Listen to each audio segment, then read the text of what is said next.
عزیزان گرامی، دنیا کی کتنی پسندیدہ سے پسندیدہ چیز کیوں نہ ہو، جب افراط سے مل جائے، وافر مقدار میں مل جائے،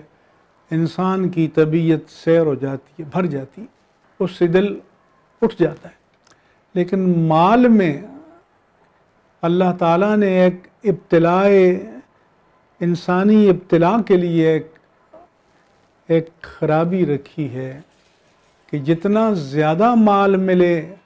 انسان اتنا ہی زیادہ مال کا بھوکا ہو جاتا ہے اور حریص ہو جاتا ہے، کبھی نہیں کہتا کہ بس بہت ہو گیا۔ اس لیے فرمایا اللہ کے پیارے رسول صلی اللہ علیہ وآلہ وسلم نے، اگر انسان کے لیے ایک وادی سونے کی ہو جائے تو قناعت نہیں کرے گا کہ بہت ہے، یہ کہے گا کہ ایسی ایک وادی اور ہو جائے۔ اور اگر دوسری حدیث میں ہے کہ 2 وادیاں سونے کی ہو جائے تو پھر بھی اس کی طبیعت بھرے گی نہیں، سیر نہیں ہوگی، کہ بس کہے گا کہ ایک وادی اور ہو جائے۔ اس کے ہوس کے شعلے کبھی نہیں بجھیں گے۔ آپ دنیا کی ریاستوں کی، مملکتوں کی تاریخ کا مطالعہ کر لیں، جتنی لوٹ مار کی ہے غریبوں نے نہیں کی، انہوں نے کی ہے جو پہلے سے پیٹ جن کا بھرا ہوا تھا، دولت کے انبار تھے، سونے چاندی کے ڈھیر تھے، لیکن ان کی ہوس کی آگ بجھنے کو کسی طور پر نہیں آ رہی تھی۔ اس بیماری سے اللہ تعالیٰ نجات عطا فرمائے۔ اسی لیے اللہ کے پیارے رسول صلی اللہ علیہ وآلہ وسلم نے فرمایا کہ لیس الغنی عن کثرت العرض، کہ مال و دولت دنیا اور اسباب دنیا کی کثرت کا نام غنا نہیں ہے۔ غنا کے معنی مالداری کے ہیں، لیکن غنا کے معنی اصل معنی بے نیازی کے ہیں، کیونکہ مال و دولت دنیا کی کثرت انسان کو بے نیاز نہیں کرتی، بلکہ وہ اور دولت کا غلام بن جاتا ہے۔ اسی لیے تو اللہ کے رسول نے فرمایا کہ تعیسا عبد الدرہم والدینار، کہ درہم و دینار کا بندہ ہلاک ہو گیا، تباہ ہو گیا۔ فرمایا کہ لعنا عبد الدینار ولعنا عبد الدرہم، کہ دینار و درہم کا بندہ ملعون ہو گیا۔ ولیکن الغنا غنی النفس، لیکن اصل غنا دل کا غنی ہونا ہے۔ اور تونگری بدل است نہ بمال، دل کے غنی ہونے کے معنی یہ ہیں کہ انسان بقدر ضرورت مال دنیا کمائے بھی، استعمال بھی کرے، اللہ کی راہ میں خرچ بھی کرے، لیکن مال کا بندہ نہ بن جائے، بلکہ مال کو اللہ کی بندگی میں خرچ کرے۔ یہ کمال عبدیت ہے اور یہ کمال عبودیت ہے۔ اللہ تعالیٰ اگر کسی کو نصیب فرمائے، اور دعا کریں کہ اللہ عز و جل ہمیں یہ نعمت نصیب فرمائے۔ پھر اللہ کے پیارے رسول صلی اللہ علیہ وآلہ وسلم نے فرمایا، اور آپ صحابہ اکرام کو نصیحت فرما رہے تھے، اغتنم خمسا قبل خمس، 5 چیزوں سے پہلے 5 چیزوں کو غنیمت جانو۔ فرمایا شبابک قبل حرمک، بڑھاپے سے پہلے جوانی کو غنیمت جانو، اور جوانی کو اللہ کی بندگی میں گزارو۔ وصحتک قبل سقمک، اور اپنی بیماری سے پہلے صحت کو غنیمت جانو، کہ پھر بیماری میں اور بڑھاپے میں کہو کہ کاش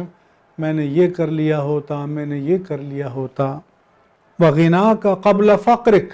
اگر دولت ہے تو دولت کے ختم ہونے سے پہلے